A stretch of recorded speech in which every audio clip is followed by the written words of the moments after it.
Today I'd like to talk a bit about Lectio Divina in general and about the various steps that will lead us into deeper prayer. In particular, as you see on the card that we've given to you, traditionally Lectio Divina breaks down into these 4 steps. Firstly, to read, secondly, to meditate, third, to pray, oratio, and lastly, to contemplate. And I think it should be rather intuitive, but let's just take these step by step. This first contemplative read is something that will enable all of us to take that next step into prayer.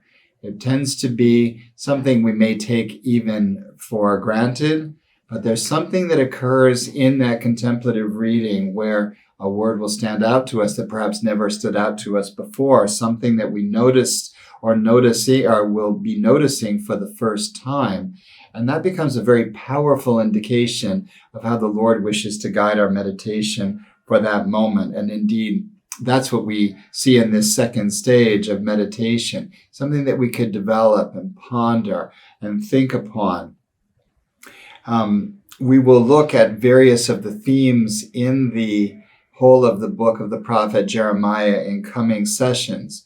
But at least for this moment, we might reflect on what comes to the fore in these first chapters of Jeremiah of the need for repentance, of how Israel's heart has gone astray and how that needs to be examined. And, we might look at this very famous verse, Jeremiah chapter 2, verse 5. They went after worthless things and themselves became worthless. And think about that choice of word, that stark image that the Lord has seen recorded here.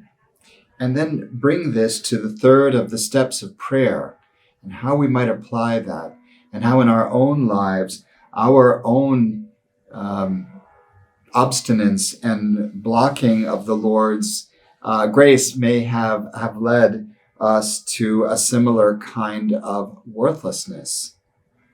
Lastly, in our spirit of contemplation, resting in God's presence, as it says, and receiving his transforming embrace, to not allow ourselves to be distanced from the moment, but rather to hear and to respond to that as the Lord may lead us.